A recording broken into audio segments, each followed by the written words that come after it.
வணக்கம் மகளே. இப்போதைக்கு பார்த்தீங்கன்னா கூலி படத்தோட ஃபீவர் எல்லா இடத்துலையுமே பயங்கரமாக போயிட்டுருக்கு. ஸோ நிறைய பேர் பார்த்தீங்கன்னா கூலி ஆடியோ லான்ச்சுக்காக பாசஸ் கிடைக்காம வெயிட் பண்ணிட்டு அந்த மாதிரிலாம் கூட நிறைய பேர் சுற்றுறாங்க. பட் லிட்ரலி இப்போ நம்ம பேச வந்த விஷயம் என்னென்னு பார்த்தீங்கன்னா கூலி படத்துக்கான சர்டிஃபிகேட் ரிலீஸ் பண்ணிட்டாங்க. இதை யாருமே எதிர்பார்க்காத ஒரு விஷயம். பிகாஸ் இந்த படத்துக்கு பார்த்தீங்கன்னா ஏ சர்டிஃபிகேட் கொடுத்துருக்காங்க. பொதுவாக ஏ சர்டிஃபிகேட் அப்படின்றது ஒரு அடல்ட் கண்டென்ட்டுக்கான ஒரு விஷயம் தான் ஏ சர்டிஃபிகேட் அப்படின்னு சொல்லுவாங்க. உதாரணத்துக்கு அந்த படத்தில் அதிகமான ரொமான்ஸ் காட்சிகள் இருந்தால் ஏ சர்டிஃபிகேட் கொடுப்பாங்க அடல்ட் கண்டென்ட்டாக. அப்படி இல்லாத பட்சத்தில் அதிக வயலன்ஸ் இருந்துச்சு அப்படின்னா ஏ கண்டென்ட் அப்படின்றது கொடுப்பாங்க. பட் இதில் ஆச்சரியமான விஷயம் என்ன பார்த்தீங்கன்னா ஏ கண்டென்ட் பார்த்தீங்கன்னா ரஜினிகாந்த் சார் படத்துக்கு கொடுத்தது தான். பிகாஸ் அவர் பார்த்தீங்கன்னா முழுக்க ஃபேமிலி ஓரியன்டாக பார்த்தீங்கன்னா படத்தை எடுக்கக்கூடிய ஆள். ஸோ ஃபேமிலி ஆடியன்ஸ் கண்டிப்பாக வேணும்னு நினச்சி எடுக்கிற ஆள். அதுக்காக ஒரு யூபிஐலேயே பார்த்தீங்கன்னா பெரும்பாலும் படங்கள் பண்ணக்கூடிய ஆட்களாகவே இருப்பார். ஸோ அவருக்கு இதுக்கு முன்னாடி ப்ரீவியஸாக அந்த படம் பார்த்தீங்கன்னா 38 வருஷத்துக்கு முன்னாடி சிவான்னு சொல்லிட்டு ஒரு படம் ஏ சர்டிஃபிகேட்டில் வந்துச்சு. எனக்கு தெரிஞ்சு குறவாகவே ஒரு 8-10 படம் தான் பார்த்தீங்கன்னா 175 படங்கள்லேயே ரஜினிகாந்த் ஏ சர்டிஃபிகேட்டில். உதாரணத்துக்கு நெட்ரிகன், சிவாவாக இருக்கட்டும், அப்புறம் நான் சிகப்பு மனிதனாக இருக்கட்டும். ஸோ இந்த மாதிரியான படங்கள் மட்டும்தான் ஏ சர்டிஃபிகேட்டாக வந்திருக்கு. அண்ட் தென் இத்தனை வருஷம் கழிச்சு 38 வருஷத்துக்கு அப்புறம் பார்த்தீங்கன்னா இப்போதைக்கு கூலி படம் அப்படின்றது ஏ சர்டிஃபிகேட் அப்படின்றத ரீச் பண்ணியிருக்கு. ஸோ இது பார்த்திங்கன்னா பல பேரை பாதிப்படைய வச்சிருக்கு. ஏன்னா ஏ சர்டிஃபிகேட் அப்படின்னும் போது குழந்தைகள் பார்க்கக்கூடாது அப்படின்ற மாதிரி ஒரு கான்ட்ரவர்சியும் பார்த்திங்கன்னா நிறைய பேர் பேசிகிட்டு இருக்காங்க. பட் லிட்டரலி இந்த படம் ஏ சர்டிஃபிகேட் கொடுத்ததுக்கான காரணம் என்னென்னு பார்த்தீங்கன்னா படத்தில் வயலன்ஸ் இருக்குது அப்படின்றது காரணத்துக்காக தான்.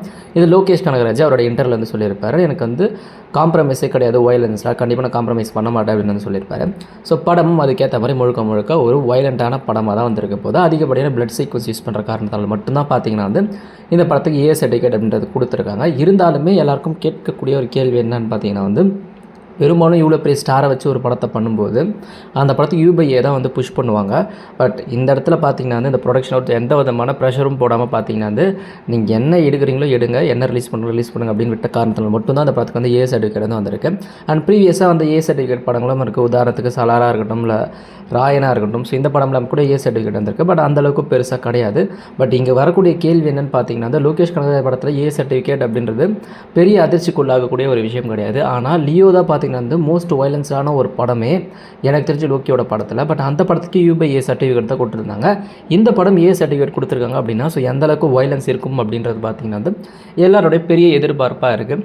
ஸோ இதுதான் பார்த்தீங்கன்னா கூலி படத்தோட இப்போதைக்கு அப்டேட். ஆனால் அந்த படத்தோட ட்ரைலருமே பார்த்தீங்கன்னா இன்றைக்கி ஈவினிங் பார்த்தீங்கன்னா 7 PM ரிலீஸ் பண்ணுறாங்க. ஸோ இந்த ட்ரைலர்லேயே பார்த்தீங்கன்னா படத்தோட பிளாட் என்னன்றதை காட்டிடுவாங்க. பட் ஸ்டோரி கண்டிப்பாக ரிவீல் பண்ண மாட்டாங்க. ஸோ இது இருக்கலாம்ன்ற மாதிரி பிளாட்ஸ் தான் காட்ட போகிறாங்களே தவிர இதுதான் கதை அப்படின்றத ட்ரைலரில் கண்டிப்பாக காட்ட மாட்டாங்க. ஆனால் எக்கச்சக்கமான கட்ஸை வச்சு மேட்ச் பண்ணுறாங்க ட்ரைலரை.